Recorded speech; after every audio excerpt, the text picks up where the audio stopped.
3절부터 11절까지입니다.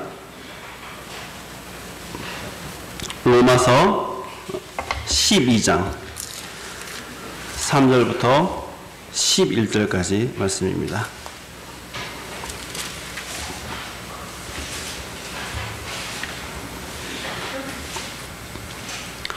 우리 찾으셨으면 교독하도록 하겠습니다. 내게 주신 은혜로 말미암아 너희 각 사람에게 말하노니 마땅히 생각할 그 이상의 생각을 품지 말고 오직 하나님께서 각 사람에게 나누어 주신 믿음의 분량대로 지혜롭게 생각하라.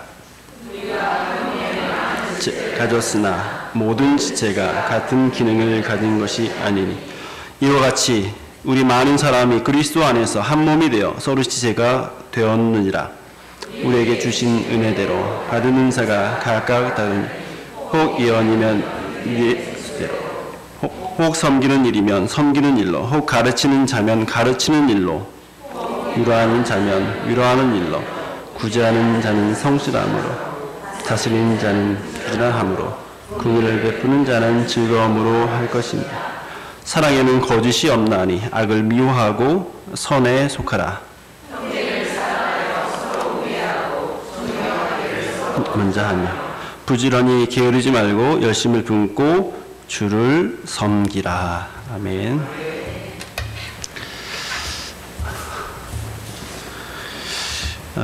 오늘 본문 제목을 좀 바꾸도록 하겠습니다. 본문 제목은, 설교 제목은 그리스도의 몸인 교회입니다. 우리가 기도 중이든지 기도를 마치든지 또는 찬송을 마치면서 아멘이란 말을 사용합니다. 이는 기도한 내용이나 찬송의 그 내용을 잘 생각하면서 진실로 그렇습니다. 진실로 그렇습니다. 라면서 자기의 목소리로 그 마음을 소리내는 것이죠. 아멘이라는 이 찬송가 다음에 어떤 이 찬송가라는 어떤 종교 음악에 붙어 있으니까 아멘이라고 하지 않고 함부로 주님 진실로 그렇습니다 라는 말을 담아서 하는 것이 아멘입니다. 그래서 우리의 말 한마디에는 사실 진심을 담아야 되는 거죠. 특별히 예배 시간에 하는 말은 진심을 담아서 하는 것이 해야 됩니다. 그렇지 않으면 위선적인 거죠. 남들 하니까 따라서 하는 거고 습관적으로 하게 되는 거죠. 이렇게 소소해 보이지만 그러나 이 일도 늘 주위에서 자칫 관습적으로 변해버리는 자기의 모습을 항상 이렇게 돌이켜봐야 되는 것입니다. 왜냐하면 우리는 너무 쉽게 습관화됩니다. 뭔가를 일주일만 하면은 그게 습관이 돼요. 그러면 습관이 되면 이제는 생각을 하지 않습니다. 이렇게 했으니까 이렇게 해. 또는 의미를 담지 않게 되는 거죠. 그래서 우리 신앙인에게 가장 큰 적은 악한 습관입니다. 건강에 가장 큰 적이 뭐죠? 건강하지 않은 습관이 가장 큰 적이죠. 그런 것처럼 우리가 신앙생활을 아주 건강하게 해야 되는데 그것의 적은 뭐냐면 바로 습관화된 신앙인 거죠. 우리가 이제 교회라는 말로 이 교회에 대해서 지금 오늘 배우고 있는데 이 교회라는 말처럼 우리에게 아주 익숙한 말은 없습니다. 저는 모태신앙이기 때문에 태어나서부터 교회 갔고 지금까지 교회 사역자로 세움받아서 있는데 이 교회는 너무나도 익숙한 말이고 또 세상 사람들도 다 아는 말이죠. 그런데 교회란 무엇인가 라고 물어보면 사람마다 다 다릅니다. 자기가 다 경험한 교회를 다 얘기합니다. 그래서 자칫 교회에 대해서 스스로 생각하기에 내가 경험한 교회만을 교회로 생각하는 거죠. 큰 교회에서 신앙생활을 처음 시작하면 그 교회, 어떤 작은 교회에서 또는 어떤 사람 특수한 교회에서 그러면 그게 교회인 것처럼 생각을 하고 그 익숙했던 그 패턴으로 그 습관화된 그 모습으로 다른 이 교회상을 구축을 하는 거죠. 그러면서 다른 교회가 이렇게 하면 그 교회 잘못됐다 라고 얘기를 쉽게 이렇게 판단을 하게 됩니다. 하지만 그래서 우리는 때때로 내가 경험하고 내가 생각했던 그 교회가 정말 바른 교회인가 라는 것을 항상 생각을 해야 되는 겁니다. 그런 점에서 오늘 교회에 대해서 제가 말씀드린 것은 아마 이 교회에 대한 생각에 큰 도움이 되리라는 생각이 듭니다. 제가 본 교회에 오자마자 처음으로 오전 예배 때 한 설교 내용 기억나십니까? 예. 그때 뭐에 대해서 말씀드렸죠? 예, 교회에 대해서 말씀드렸습니다. 세 가지 기억나시나요? 예, 뭐죠? 네, 교회의 표징으로서의 말씀, 성례, 또 권징 세 가지를 제가 말씀드렸습니다. 이 세 가지는 귀로 들리는 말씀, 바로 이 말씀 선포, 또 눈으로 보는 말씀, 바로 성례, 또 그 말씀이 그냥 땅에 떨어지지 않고 실제로 내 삶 속에서 적용될 수 있도록 하는 것으로서 권징이라고 제가 말씀을 드렸습니다. 그러면 교회에서는 반드시 이 세 가지가 아주 조화롭게 이루어져야 되지, 만약에 권징이 없이 그냥 눈으로 보고 귀로만 들리면은 말 그대로 귀만 커지고 머리만 큰 그런 기형적인 모습이 되는 거죠. 그렇다고 해서 맨날 때리기만 하면 됩니까? 아니죠. 자라나지 못합니다. 때로는 격려가 필요합니다. 예, 그런 경험이 필요한데 계속 교회에서 막 권징만 하면은 교회는 찢어지고 다 달아나죠. 교회는 그래서 이 세 가지 요소가 참 중요한데, 문제는 그러면 교회가 이 세 가지가 있으면 이 외적으로 드러나는 거 아닙니까? 예, 들리는 말씀, 보여지는 그 말씀, 성례, 그 권징, 이것이 있으면 그것이 답니까? 라고 물어봐야 되는 거죠. 주변에 한번 보십시오. 예. 그 세 가지만 있으면 답니까? 아니죠. 그 세 가지만 있는 것이 아니라 그 세 가지는 교회의 외적인 모습을 나타내는 것이고, 그 교회를 이루는 것은 성령의 역사인 거죠. 우리가 말씀의 선포, 그다음에 성례, 그리고 권징, 이 모두가 사실은 성령님의 개입이 없이는 도저히 안 되는 겁니다. 그래서 겉으로는 이 세 가지가 중요하지만 그 모두 성령의 일하심의 근거에서 말씀이 선포되어지고, 성례를 통해서 은혜를 주시고, 또 성령을 통해서 내가 자라나갈 수 있도록 권징을 하시는 거죠. 그래서 성령의 역사를 통해서 말씀이 선포되어지고, 그걸 통해서 각성된 사람이, 그래서 구원을 받은 사람이 교회를 이루는 겁니다. 이제 우리는 이 교회에서 시행되어지는 세 가지를 조금 더 살피면서 그 밑에 있는, 그 외적인 세 가지가 아니라 밑에 있는 과연 교회란 무엇인가에 대해서 좀 살펴보도록 하겠습니다. 형식이 아니라 교회에서 찬양, 말씀, 뭐 헌금 이렇게 있으면 다 뭔가 교회 같이 보여지는데, 이것이 아니라 과연 실제적으로 과연 기본이 그 안에 녹아져 있는 속성이 무엇인가를 제가 말씀을 드리도록 하겠습니다. 우리가 교회를 얘기할 때 흔히 두 교회를 생각합니다. 예, 구약의 교회와 신약의 교회 생각하죠. 그래서 예수님이 오시기 이전의 교회, 또 온 이후의 교회, 그렇게 생각을 합니다. 그런데 구약에서 교회란 말이 등장하나요? 예. 구약에서 교회란 말이 직접 등장하지 않고 이 하나님의 백성 또는 하나님의 백성의 무리라는 말을 합니다.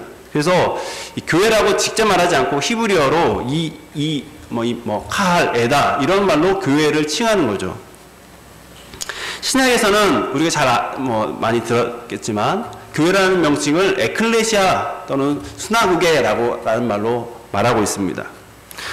여러 이 구약과 신약이 다양한 용어로 다 다르게 부르지만 구약의 교회와 신약의 교회가 전혀 다른 교회는 아닌 것이죠.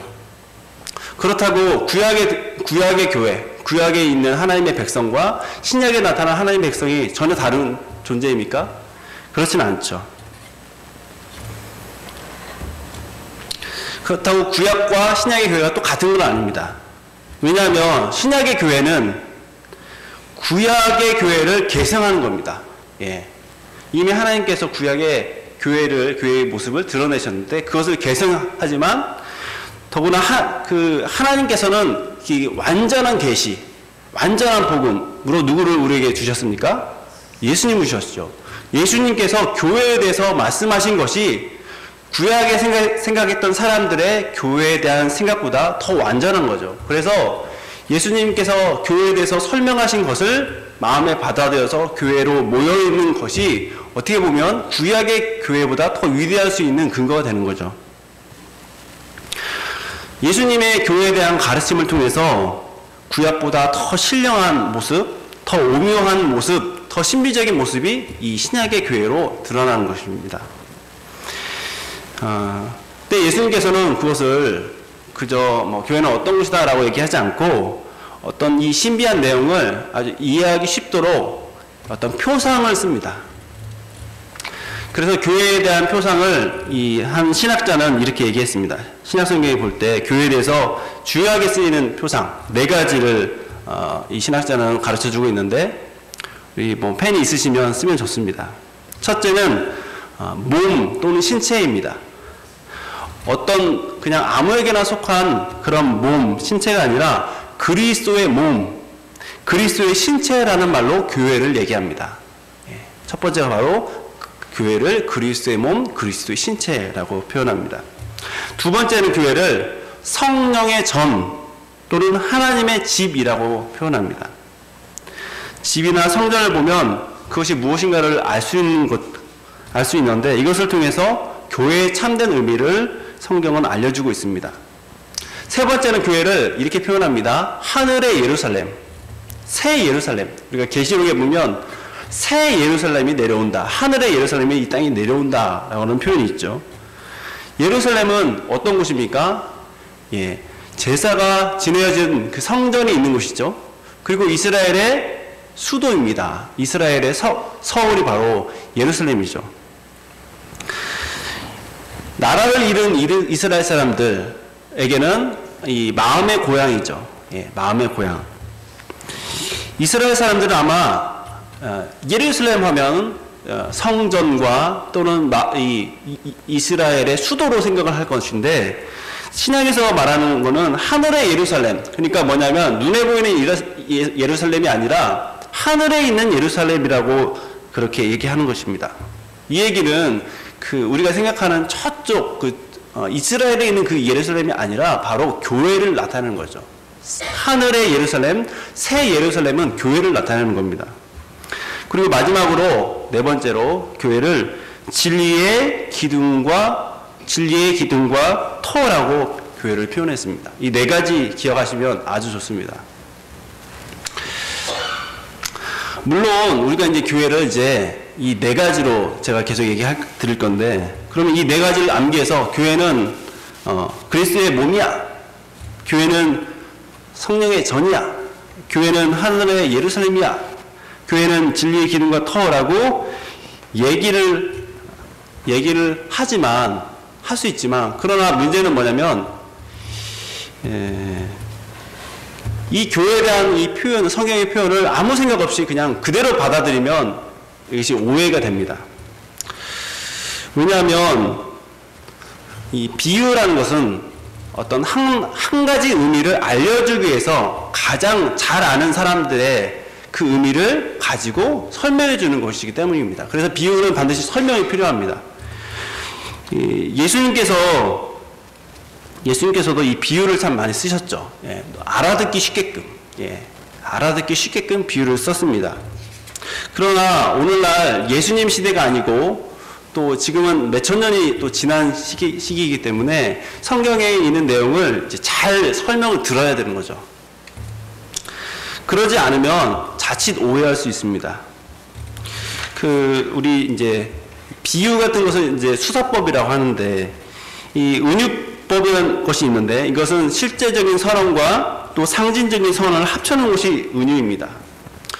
예를 들면, 예전에, 박지성 선수가 영국 프리미어 리그에서 축구를 엄청난 클럽에서, 전통 있는 클럽에서 축구를 시작했을 때, 대한민국 사람들에게 축구 하면은 박지성이 떠올랐습니다. 그렇죠? 박지성 하면은 한국에서 축구로 제일 잘 나가는 사람, 실력 있는 운동선수를 얘기했죠. 근데 만약에 우리 수서은혜교회에서 어떤 사람을, 축구를 잘하는 사람을 수서은혜의 박지성이라고 표현하는 것이 바로 은유법인 거죠. 실제로 그 사람이 박지성이 아니고 그 사람이 얼마나 대단한 실력을 가지고 있는 축구 선수인지 너무 잘한다라는 의미를 그렇게 수서은혜교회의 박지성이라는 것으로 얘기합니다. 그런데 그렇지 않고 이 박지성을 축구 잘하는 선수로 생각하지 않고 뭐 수십억 연봉을 버는 부자로서 박지성을 생각한 채 누군가가 저 사람은 수서은혜교회의 박지성이야 라고 할 때 돈 잘 버는구나 라고 하면은 얼마나 우습겠습니까? 그쵸? 또한 박지성은 결혼 안 했습니다. 그리고 아주 그 결혼 1순위의 신랑감입니다. 그래서 박지성을 결혼 1순위 신랑감으로 생각하는 사람한테 누군가가 박지성, 김아무개 청년은 우리 수서은혜교회 박지성이야 하면 1등 신랑감? 이렇게 생각하면 얼마나 우습겠습니까? 그런데 이렇게 비유를 잘못 해석하면 아주 웃기는 것이 되죠. 우리가 신천지 얘기할 때 신천지가 비유를 쓰지 않습니까? 요즘 엄청난 비유를 써서 아주 그 교회마다 아주 이 신천지 경계령이 내렸습니다. 근데 신천지가 하는 그 성경을 가르치는 방법이 뭐냐면 비유법이거든요. 비유를 성경에 있는 내용으로 해석하지 않고 자기네 방식으로 비유를 하는 겁니다.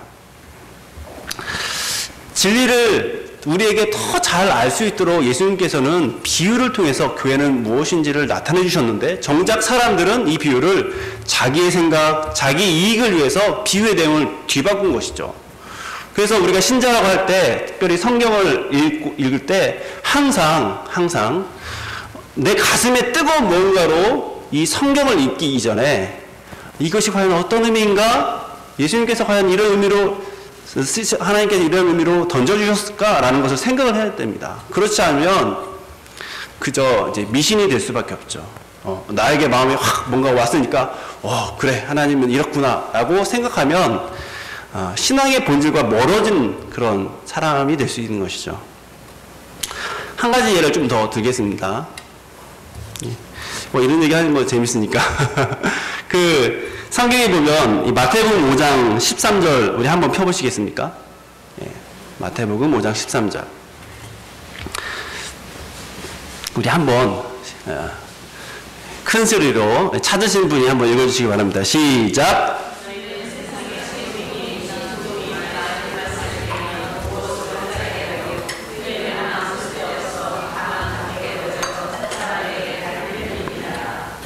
네.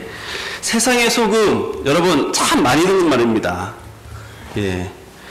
그런데 이 말만 알고 이 성경의 이 앞뒤 문맥이나 전 내용을 생각하지 않고 제멋대로 해석을 합니다. 어떤 이 소금의 용도를 한번 생각해 보겠습니다.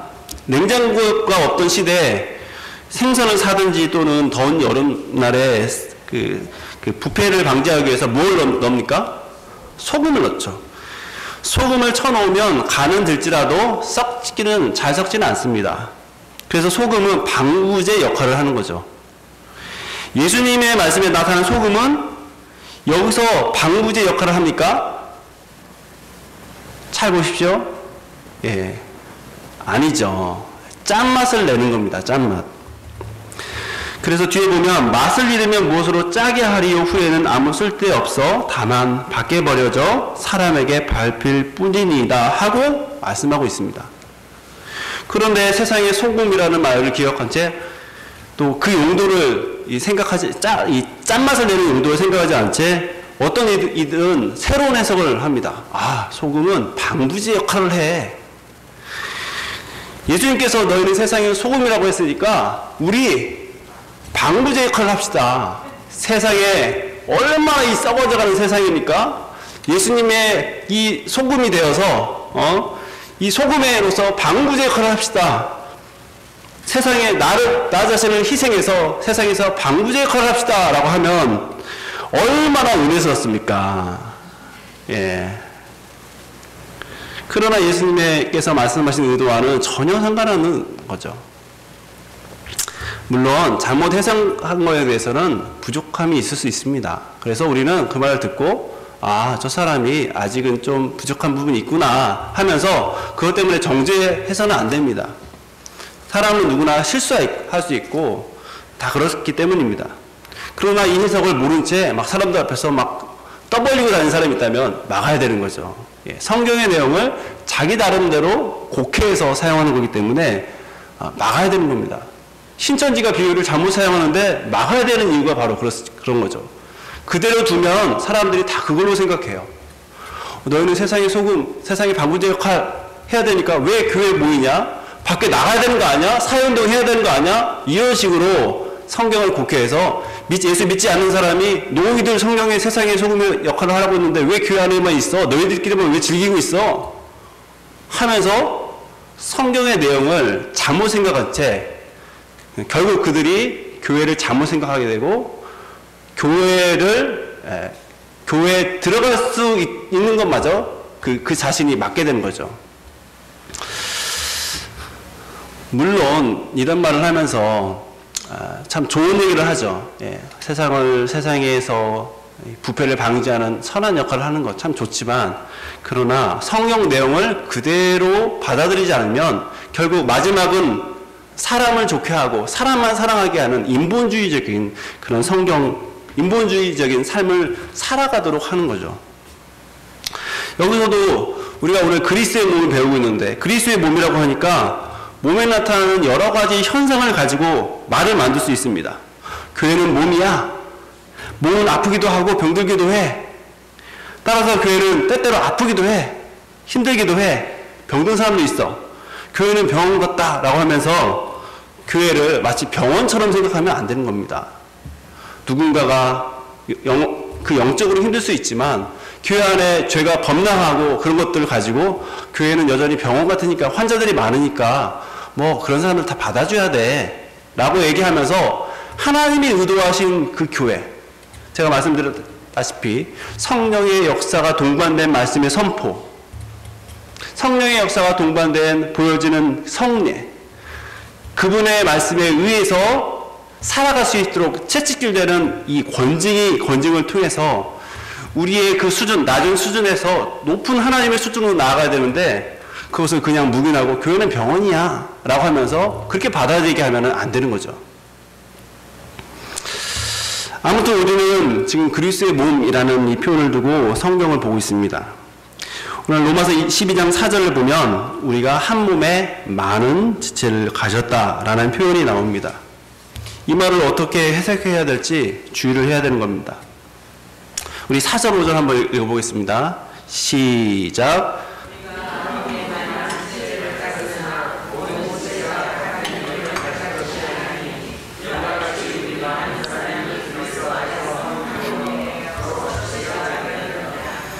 여기서 두 가지가 나타납니다. 하나는 많은 지체가 있으니까 지체와 몸의 관계에서 이 몸이라는 말을 생각하라 하는 것입니다. 몸에는 많은 지체가 있습니다. 그렇죠? 손, 발, 다리 뭐 참 많습니다. 교회도 많은 지체가 있습니다. 이 교회 안에는 다 다르죠. 그러나 그리스도 안에서는 한 몸이다라는 것이 오늘 말씀입니다. 5절에 보면 이와 같이 우리 많은 사람이 그리스도 안에서 한 몸이 되어 서로 지체가 되었다라고 되어 있습니다. 하지만 이 말 이전에 모든 지체가 같은 기능을 가진 것은 아니다라고 이야기하고 있습니다. 이것을 먼저 말하고 있죠. 그러니까 한 몸에는 많은 지체가 있고 그 많은 지체들이 다 같이 똑같은, 뭐 손이면 손, 발이면 발, 눈이면 눈, 똑같은 것이 아니라 다 다르다라고 하는 거죠. 다 다르다. 다 같은 일을 하는 것이 아니라 다 다르다라고 하는 것을 말하는 겁니다. 가, 물, 병, 정, 각각 다른 일을 하고 있는 그런 지체를 얘기하는 거죠. 이런 점에서 교회는 멀리서 볼 때는 하나고 가까이서 보면 여럿인 거죠. 예. 멀리 볼 때는 그리스도의 모습이 보이고 가까이 볼 때는 그리스도 안에서 다양한 모습을 하는 그런 지체의 모습이 보여야 되는 거죠. 6절에서 8절 우리 한번 8절까지 같이 읽어보겠습니다. 우리에게 주신 은혜대로 받은 은사가 각각 다르니 혹 예언이면 믿음의 분수대로, 혹 섬기는 일이면 섬기는 일로, 혹 가르치는 자면 가르치는 일로, 혹 위로하는 자면 위로하는 일로, 구제하는 자는 성실함으로, 다스리는 자는 부지런함으로, 긍휼을 베푸는 자는 즐거움으로 할 것이니라. 이게 교회 안에 한 몸이지만 각각 다른 지체로서의 그 다양성에 대해서 이야기를 하고 있는 거죠. 이제 벌써 3월이 됐습니다. 꽃이 피고, 제가 벌써 3개월이 됐네요. 이 3개월을 돌아보면 우리 교회에서 우리 성도님들이 다양한 모습으로 2014년도를 시작하게 해 주셨습니다. 돌아보면 내가 하고 싶지 않았던 일들을 하고 있는 경우도 있습니다. 억지로 맡은 부분도 있죠. 그러나 결국 하나님의 뜻대로 우리를 인도해 주신 것입니다. 당시에는 내 스스로 할 때, 나는 이 역할은 아닌 것 같다. 나는 경험도 없어. 나는 조금 더 마음에 맞는 것을 해야겠다. 또는 내 몸에 좀 편한 것을 해야겠다. 그런 생각을 했지만, 그러나 하나님께서는 주도적으로 일하셔서 나의 은사가 무엇인지 알게 하시고, 또 그 일을 함으로써 즐거움, 또 보람도 얻게 하셨습니다. 그래서 그것이 어떤 일이든지 주님께서 나에게 주신 일이라면 내 일이 아니라 하나님의 일이다. 내가 내 일이 하면 내 방에서 청소 안 해도 되는 거죠. 내 방에서 내가 청소 안 해도 뭐라고 할 사람이 없으니까. 하지만 하나님의 교회이고 또 주님의 몸 된 교회이기 때문에 나에게 맡겨진 일을 하지 않으면 표시가 나는 것이죠. 그래서 교회 안에서 어떤 사역을 할 때는 내 일이 아니라 하나님의 일이다 라는 생각을 가지고 게으르지 말고 부지런히 해야 되는 것이죠. 자기 일을 하듯이 부지런히 일을 해야지 자기 일 다 돌아보고 혹시 시간이 남아도라 한다면 이렇게 일을 하는 사람에게는 하나님의 은혜를 기대할 수가 없는 것이죠. 오늘 성경에서 여러 가지 은사가 나와 있습니다. 다스리는 자는 부지런히, 자비를 베푸는 사람은 즐거운 마음으로 해야 할 것입니다. 마지못해 하지 말고 마음을 다해서 해야 할 것입니다. 말씀을 전하거나 가르치거나 섬기거나 위로하거나, 모두가 그리스도 안에 있는 참사랑을 표현하는 일인데, 그 참사랑을 할 때 겉으로는 외면적으로는 부드럽고 성실하게 한 채 하지만 내면으로는 딴 생각을 가지고 하지 말라라고 하는 것이죠. 9절에도 나와 있고 21절에도 나와 있는 표현이 바로 악을 미워하고 선에 속하라 라는 말입니다. 우리는 교회를 향한 이 말씀에 항상 유의를 해야 됩니다. 지체로서 어떤 일을 감당할 때는 반드시 악을 미워하는 성품, 선에 속하고자 하는 성품을 지니고 있어야 합니다. 단순히 일만 하는 것은 교회의 지체로서 주님께서 원하시는 태도가 아닌 것입니다.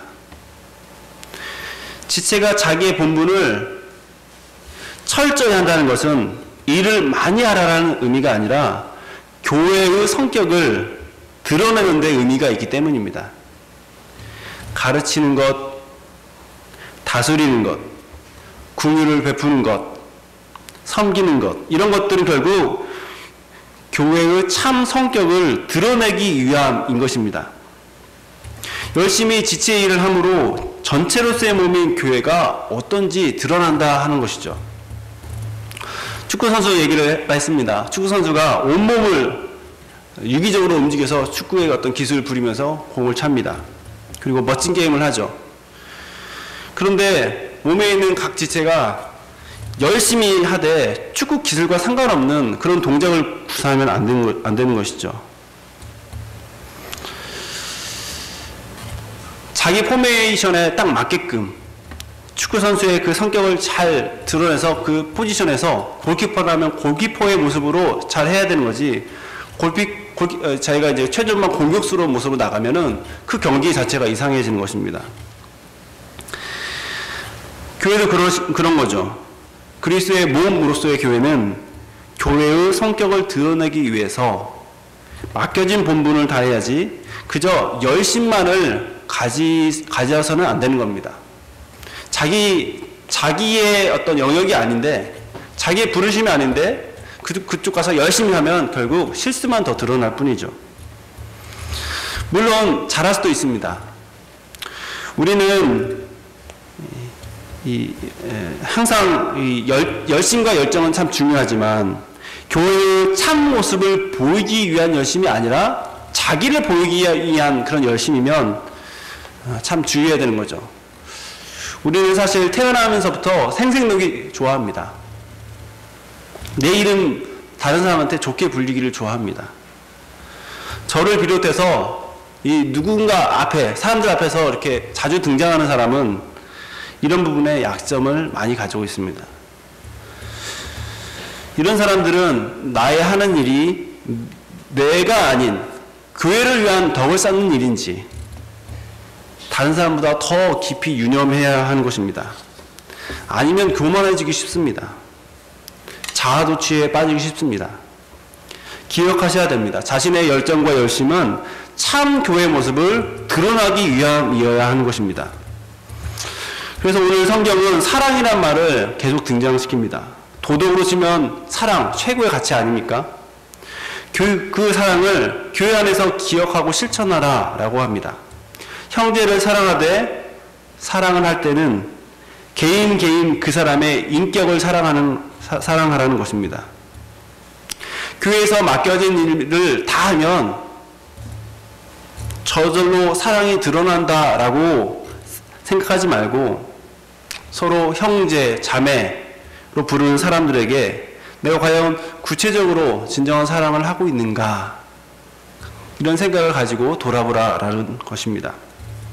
그냥 껍데기로 사랑하는 것인지, 기도해 주겠습니다, 우리 같이 밥 먹겠습니다, 아니, 밥 먹읍시다 라고 하는 그런 약속만 하는지, 또는 부정적인 생각과 언어를 가지고 대하지는 않는지, 나이나 사회적인 지위가 나보다 낫다고 함부로 대하지는 않는지, 차의 크기나 집 평수, 돈, 자녀 등으로 상대방을 헤아리지는 않는지, 또는 이런 것 때문에 부담이 돼서 그 사람하고는 어울리고 싶지 않은지, 이것은 악에게 지는 것입니다. 선에게 속하지 않은 것이죠. 성경은 21절에 계속 얘기합니다. 악에게 지지 말고 선으로 악을 이기라 라고 말합니다. 하나님의 자녀의 이 도덕적인 성품이 올라가야 하나님의 자녀의 모임인 교회의 질이 올라가게 되어 있습니다.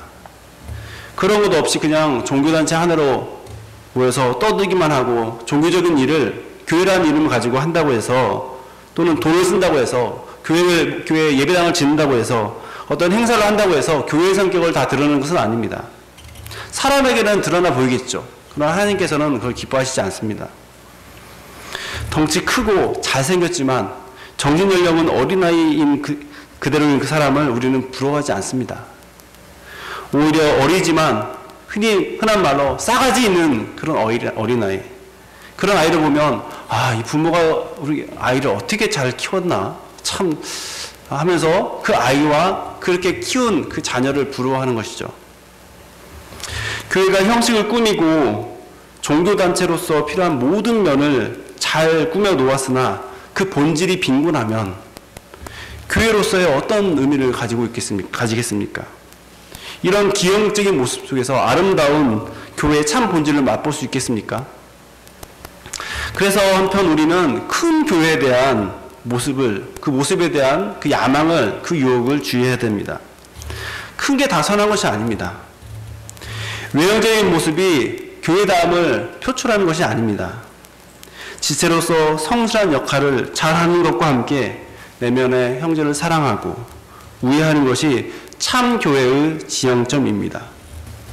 로마서 12장 10절에 형제를 사랑하여 서로 이해하고 존경하기를 먼저 하라 라고 했습니다. 사랑한다고 말로만 하지 않고 직접 행동하는 모습, 즉 우애하는 것을 성경을 말하고 있는 것입니다.